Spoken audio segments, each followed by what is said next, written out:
पंजाबियत की है, एक मुल है, एक आदर्श है, एक विचार है, एक संकल्प है, एक विलक्षण जीवन जांच या सुभाव है या पंजाबी होने का एहसास है।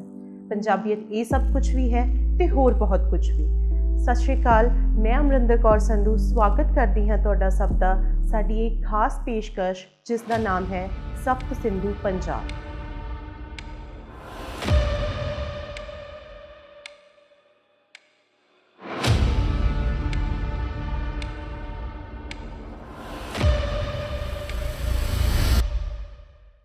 हुण सवाल पैदा ये हुंदा है कि वो किहड़े बुनियादी मुल या आदर्श या बिहारी सुभाव हैं जिहड़े पंजाबियत की पछाण भी हैं ते इहदी विलक्षणता का आधार भी। इस प्रश्न के उत्तर नूं जानन समझण तो पहलां सानूं ये भी समझना पवेगा कि वो पंजाब किहड़ा है, क्योंकि अपने इतिहासिक विकास दे विच पंजाब ना तो हमेशा एक स्थिर भौतिक खेतर रहा है ते ना ही एक स्थिर मौलिक सभ्याचार।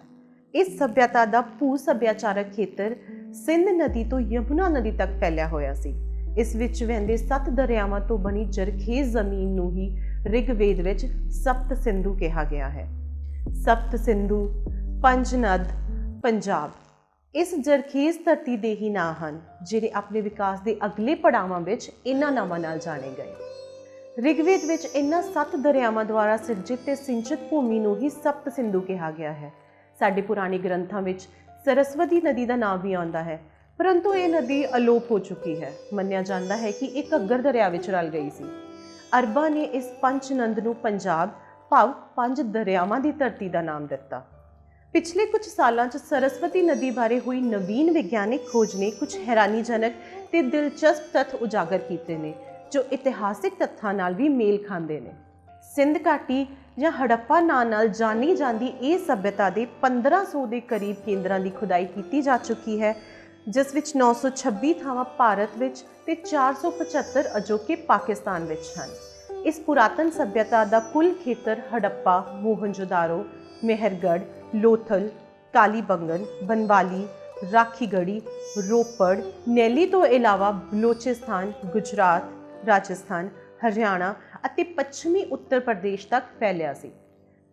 सप्त सिंधु की जरखेज जमीन ने जिथे इथों के पदार्थक सभ्याचार नूं भरपूरता बख्शी, उत्थे ही इसके जीवन अनुकूल जलवायु ने इथों के रहन वाले लोगों नूं एक व्यापक दृष्टिकोण ते लचकदार सुभाव जिसने साडी बौद्धिकता, भावुकता ते नैतिकता उत्ते भी चंगेरा प्रभाव पाया।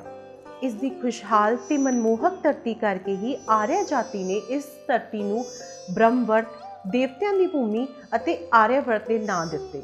नैशनल कल्चर ऑफ इंडिया पुस्तक विच एस आबिद हुसैन की एक परिकल्पना है जिसका सार है कि भारतीय मन विच ब्रह्मंड का संकल्प या अनेकता विच एकता वेखना या समझण की शक्ति कोई निरोल भाववाची या ख्याली चिंतन नहीं है, सगों एक अनुभव मूलक चिंतन सी जिसकी सोझी सिद्धि सहज अनुभव विचों होई। उपनिषद दर्शन के ऋषियों तो लैके मध्यकाल की भगती लहर नाल संबंधित संतां, भगतां, फकीरां, सूफियां अते सिख गुरुआं की बाणी इस दर्शन के आदर्श नूं वंडिया। इसनूं मनुखी मन की अजिही विराटता कह सकते हाँ जो दुनिया के समूह समाजां विचले जन्म, जात, धर्म, लिंग, रंग, नस्ल अते कौम आदि विचकार भेदभाव वाली मानसिकता नूं मेरती है। अपने आप नूं त्यागना अते संपूर्ण विश्व नूं अपनाउणा ये अद्वैत दर्शन का आदर्श है। रूहानियत का ये अजिहा श्रेष्ठ ते मानववादी आदर्श है जो सृष्टि के कण कण विच सर्वव्यापक एकात्म की होंद नूं स्वीकार करता है। व्यक्ति होंद की विराटता का अजिहा ब्रह्मंड बिंब विश्व दर्शन अते चिंतन की किसी होर प्रणाली विच उपलब्ध नहीं है। सप्त सिंधु की धरती नूं इस गल का मान प्राप्त है कि अपने समन्वय रूप विच यही वैदिक सभ्याचार जिस दियां जड़ां इसे जरखेज जमीन विच लगियां वो सभ्याचार पूरे भारत विच प्रवान चढ़िया। स्पष्ट है कि भारतीय अध्यात्म अते सभ्याचार का मुख्य स्रोत ते मुख्य केंद्र सप्त सिंधु की पंजाब की धरती है। ऋग्वेद दुनिया का सब तो प्राचीनतम ग्रंथ है जिसकी रचना सप्त सिंधु की धरती ते हुई। ये भारतीय अध्यात्म ते सभ्याचार का पहला ग्रंथ है जिसने वैदिक सभ्याचार की मनुखी चेतना ते सोच नूं उजागर किया। उपनिषदां का सार गीता है। गीता का उचार सप्त सिंधु की धरती कुरुक्षेत्र विच होया। 700-800 पूर्व ईस्वी दौरान तक्षशिला वर्गी विशाल विद्यापीठ भी इसे पंचनंदी धरती उत्ते बनी, जिस विच शास्त्र ते शस्त्र दोनों की सिक्ख्या दी जाती सी। 10,000 तो ज़्यादा विद्यार्थी चीन, मिस्र ते सीरिया तो इत्थे शिक्षा प्राप्त करन आउंदे सन। संस्कृत भाषा नूं नियमबद्ध करने वाला पहला व्याकरण शास्त्री पाणिनी सप्त सिंधु पंजाब के रावलपिंडी का रहने वाला सी। पाणिनी का ही समकालीन पतंजलि सी। पतंजलि भी उसे ही प्रदेश का रहने वाला सी। अष्ट अध्यायी मात्र व्याकरण ग्रंथ ही नहीं है, इस विच उस समय के भारतीय समाज का पूरा चिंतन भी मिलता है। अर्थशास्त्र ते नीति शास्त्र का महापंडित चाणक्य तक्षशिला विद्यापीठ विच लंबे समय तक पढ़ाउंदा रहा। चंद्रगुप्त मौर्य मगध तो इत्थे पढ़न आया ते 8 साल तक विश्वविद्यालय का विद्यार्थी रहा। चरक, जिन्हां नूं वैदां दा वैद भी कहा जाता है, उन्हां चरक संहिता के नाम की प्रसिद्ध आयुर्वेदिक ग्रंथ की रचना भी इत्थे ही की। 8वीं सदी विच इस ग्रंथ का अरबी विच अनुवाद होया अते बाद विच ये ग्रंथ पश्चिमी देशों तक भी पहुँचया। इस धरती नूं ये मान भी हासिल होया है कि पोरस वर्गा महान योद्धा जिसने यूनान के बादशाह सिकंदर नूं जेहलम दरिया उत्ते रोकिया सी, उसका इलाका जेहलम ते चन्याल दरिया के विचकार सी। मध्यकाल विच भगती लहर के कई संत भगत ते सूफी इस धरती ते जाए सन। श्री गुरु नानक देव जी, जिन्हां बारे भाई गुरदास जी ने लिखिया, सतगुरु नानक प्रगटिया मिटी धुंध जग चानन हुआ। उन्हां दा जन्म राय भोए की तलवंडी, जो कि अज दे पाकिस्तान ननकाना साहिब विच है, विच होया।